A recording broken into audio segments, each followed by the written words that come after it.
Bem, amigos, estamos começando mais uma edição do programa Direito e Cidadania. Recebendo hoje a doutora Lígia Cocos, dermatologista, empresária. Nosso bate-papo hoje, nós vamos esclarecer algumas dúvidas, mitos e lendas na questão da pele, na questão da estética, na questão da saúde, na questão da beleza.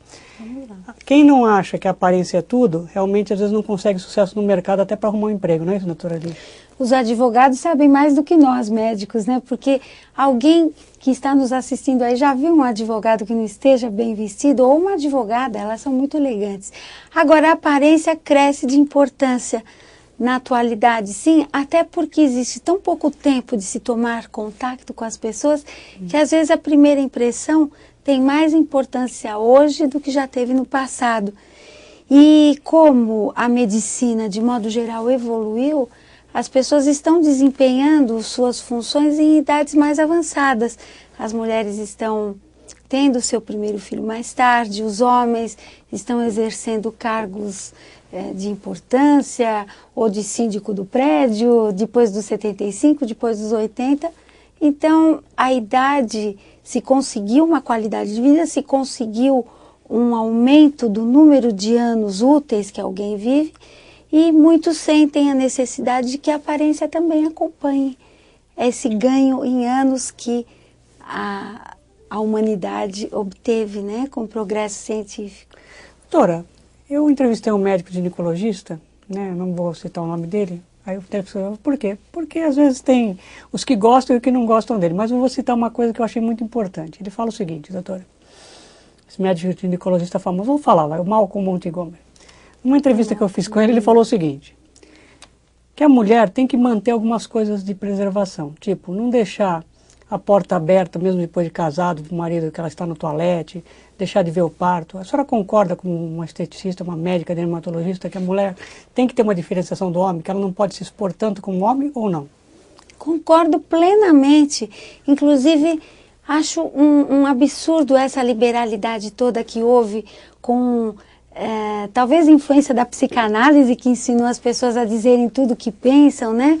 E as mulheres que gostam já de falar muito, falando demais sobre as suas cólicas menstruais, falando demais sobre coisas fisiológicas, o marido assistindo parto, ajudando às vezes no banheiro, numa situação pós-cirúrgica, que às vezes não há jeito, claro, mas as mulheres falando quantos mililitros de prótese colocaram, as mulheres falam um pouco a mais, é verdade.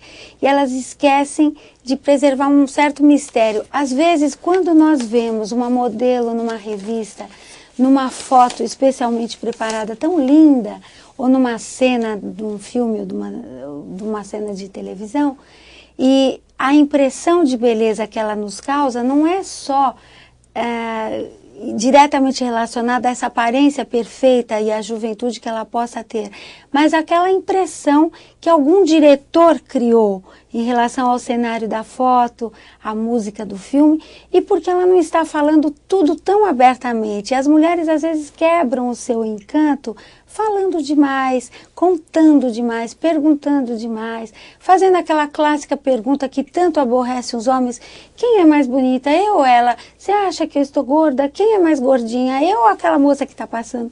E 99% das vezes o homem, encurralado numa pergunta constrangedora, responderá algo que ela não gostará de ouvir e pronto, quebrou-se um encanto. Perfeito. Doutora, uma outra questão que eu acho importante frisar, uma matéria da Veja de 2003, se não me falha a memória, e a mídia tem essa mania de rotular as pessoas, ou o jogador rebelde, ou o artista problemático, ou o artista queridinha do Brasil. Sempre foi notório isso na mídia, seja do Brasil ou do mundo, né?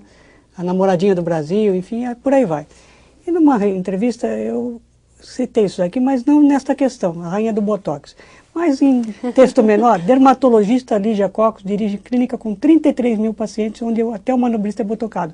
Quer dizer, o que é mais importante para mim como advogado é que a doutora Lígia tem 33 mil pacientes em 2003. A importância de ser médica e de saber o que está fazendo para não prejudicar a vida de uma pessoa.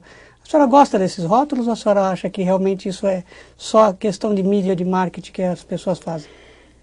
Não, isso realmente às vezes pode até assustar uma pessoa que pode um dia procurar o médico. Às vezes alguns rótulos caracterizam algum médico, alguma coisa que até pode parecer antipática, né? Então, naquela época, realmente, agora temos mais de 48 mil pacientes de diversas moléstias, com diversas causas para nos procurarem. Muitas pessoas até pensam que uma dermatologista só lida com procedimentos de rejuvenescimento, quando a dermatologia é muito ampla. Ela cuida das moléstias malignas, benignas, moléstias crônicas, agudas, de uma gama muito grande de afecções que comprometem a pele, a unha e os cabelos. E alguns rótulos podem dar uma impressão antipática, né, do médico, mas isso acontece. Eu, ao contrário, tenho sido muito bem tratada pela mídia televisiva, pela mídia impressa, pela eletrônica. E é claro que compreendemos também que a mídia tem que ter algum truque para chamar a atenção nessa concorrência enorme, que é esse grande número de revistas para se vender, programas passando com os telespectadores com controle remoto, e a mídia tem que criar algumas manchetes que chamem a atenção. Os médicos compreendem, é claro, mas às vezes algumas coisas são contraproducentes. Mas alguns exageros, né, doutora? Questão do Botox, já que a doutora falou dessa questão como médica, explica para o telespectador, às vezes, que não sabe o que é o Botox.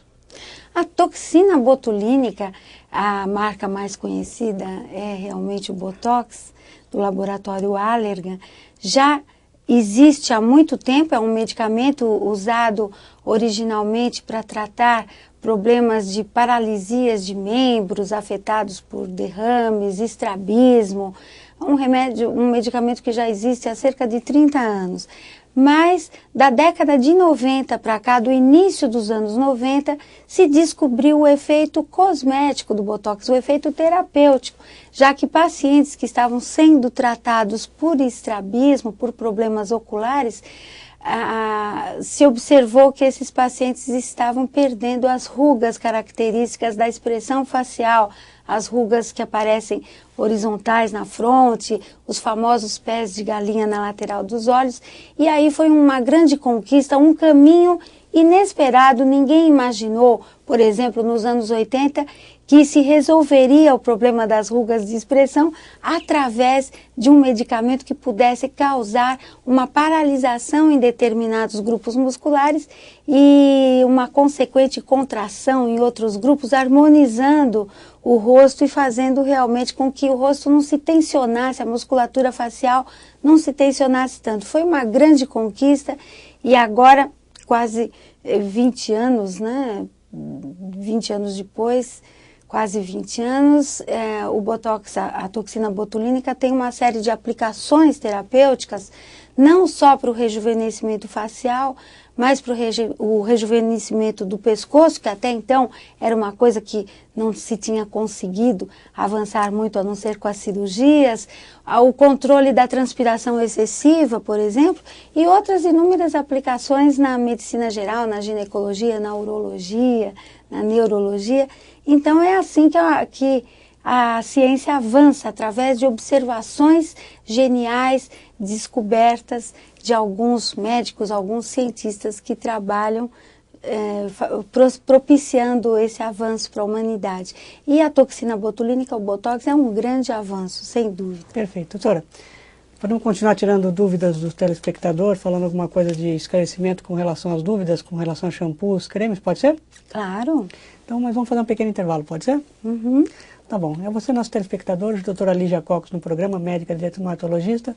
Vamos fazer um pequeno intervalo. Não saia daí, voltamos já.